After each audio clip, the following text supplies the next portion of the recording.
Hello. So I thought in today's video I would do a little bit on discipline and change, which is pretty much if you want to move in the direction of change, you have to be disciplined. So the majority of the population would probably agree that they have either currently struggled with discipline or have struggled with discipline in the past. Now, lack of discipline simply means that the person lacks confidence or self-assurance.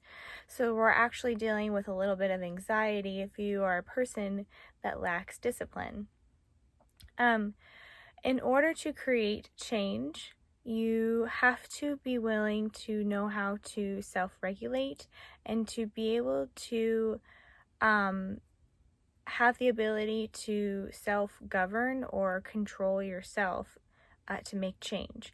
The brain is very comfortable with doing and thinking the same way, and it creates neural pathways that are comfortable for it. The more you do it, the stronger that you get. So if it's a negative pattern, if you keep doing it over and over again, the neural pathway gets more easier to kind of fall back on, or it's just more difficult to create a change. So I have come up with a few ideas and tips if you're a person that wants to stay disciplined and wants to create change. So the first step to creating change is know what your resistance or blockages are in creating that change. Now this can be anything from weight loss, weight gain, to be more social, creating a new job avenue, or it can be starting a new business. The reason why people don't create change is based on fear, and obviously, and it is also based on not being able to see things through, mainly because it's uncomfortable. People are very put off by pain, and so when you start doing something new or learning something new, even if you're learning a new language, it's most of the time, if language doesn't come easy to you, it's super off-putting. But I like to think that in 30 years from now, if you didn't at least try what you were trying to do, it's going to be a lot more harder, and it's going to be a lot more difficult. So let's say you want to leave a job or start a new job. Starting a new job and leaving a new job is something that is extremely uncomfortable. So it depends on what kind of pain you would like to, which one you would like to prefer, actually. So when it comes to change, it's going to be painful, and it takes about 2 weeks to, depending on what you're doing, to 3 months to be able to see or break a pattern. And to create new habits, it takes about 14 days. So, but it has to be like consistent every day. So that's why I said it's 14 days to 3 months, because oftentimes people will start making a change and they'll kind of peter out, and then they'll start making a change. So if you continue with it, you will see a difference within 2 weeks. Again, this has to be consistent, and you have to do it every day. So a very helpful tip on creating change is you have to want it for yourself. You can't be doing it for someone else. You can't be doing it to look better. You have to do it for yourself, and you have to be able to see this particular change through, which is very helpful when it comes to the pictures in your mind. People that don't want to create change for themselves or have a hard time oftentimes create this scenario in their head of why they can't do it, and sometimes words or pictures will be created in their mind which will prevent them from creating change. So I'd like to, if I'm a person that's wanting to create change, maybe I want to get up more earlier in the morning, I'm going to, one, set an intention of making that change. And number two, I'm going to pretend that there is a person inside my head, such as a cheerleader or a coach or somebody that's like super happy and bubbly, and they are consistently always cheering me on. In whichever way that you'd like them to cheer you on. But reassurance with yourself is going to be super important, because people have lives and people have, different obligations. So expecting someone to always encourage you all the time or kind of rely on them is nice, but it's more helpful to do it yourself and be that encourager. So it's very helpful to, one, set some reassuring images within your brain, whether it's a cheerleader or a coach or whatever, but make sure the image is positive, because one, it will set off a positive sensation within your body versus a negative one, so you're going to more want to create that change. Also, it's very helpful to, since people that have a hard time with change have a hard time with discipline. So lack of discipline is all it is lack of reassurance, or not be able to predict the future. So it's very helpful to do 3 small things a week, and I mean minute. If you are a person that maybe is starting a new diet, starting a new job, starting a new thought process, maybe it's a first date, maybe it is drinking more water. And these things can be anything from, I'm not going to bite my nails for a week, or I'm going to drink more water, like 1 glass of more water every week, or I'm going to journal more, like one thing that I'm grateful for. Doing these 3 things a week, even if they don't apply to your goals of what you're doing, it develops more of a reassurance for yourself that you're going to follow through. A lot of times people that are afraid of change aren't actually afraid of change itself. They're more afraid of not being able to see things through, and if they do, they find themselves being really disappointed with themselves if they can't follow through. So doing like 3 minute things every week is going to be super, super helpful.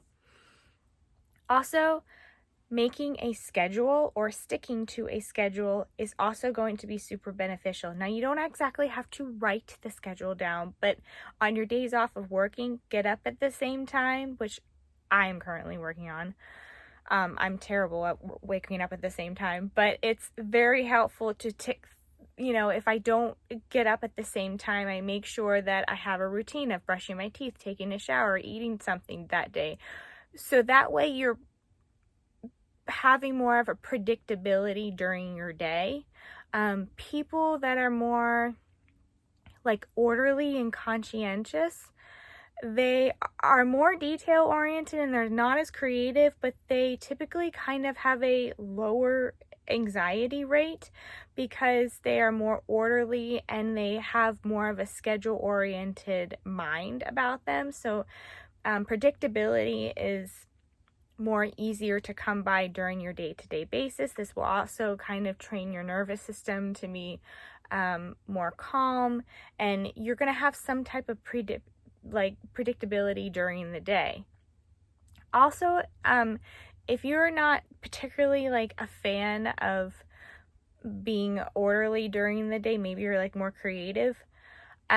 If you're going to journal, because I know a lot of creative people, they kind of like to write and create and things like that. So if writing is more of your forte, journaling I definitely recommend. But the thing about journaling is that you don't want to write things that are negative in your life, because that's kind of also going to set that pathway in your brain, like, oh, every time I journal, something negative comes down on the paper.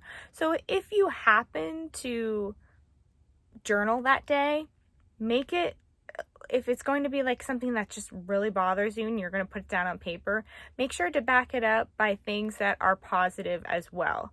So things that I typically write down for my personal journal are, what do I love about my life? What makes me happy? When am I the happiest? When do I feel most at peace?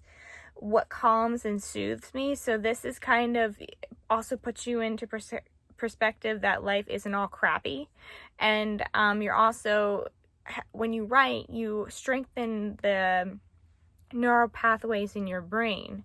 So if you study graphology and you study handwriting, you can see the if a person has vitality in their life, if they drink, if they're in a negative mindset, based on how they create their letters or how they create spaces between their letters. And because it really comes from your inside and your thought process and your feelings. So if you write something down, make sure that it's one, positive and it uplifting, and you want to make sure that you create, a positivity or a good feeling arising when you're journaling rather than a negative one, because it's going to be really difficult to kind of move out of that space. And you also don't want to create kind of a catastrophe thinking where you journal and your brain kind of like goes into that mode where, oh, this is a really crappy day, I don't want to, continue to make changes. So make sure that is a positive as well. And if you're a person that would like to stick to a schedule, even if it's a small one, I would definitely recommend that as well. If you're doing something that is not really also in your personality type, like some people are a lot more relaxed than others, they're more creative, others are more orderly, some people are naturally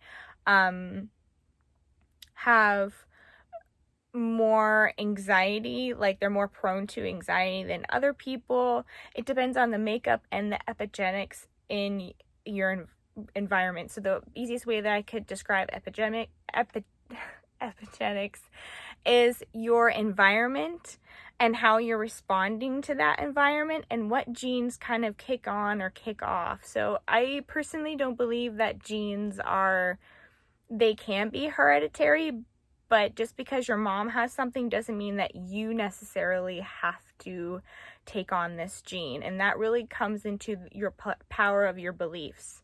So if you believe that since your mom was diabetic and that you're going to be diabetic, chances are those genes are going to kick on and you're going to be either you're going to be predisposed to diabetes, or you're going to create it in your own body. So the power of belief always triumphs over worry.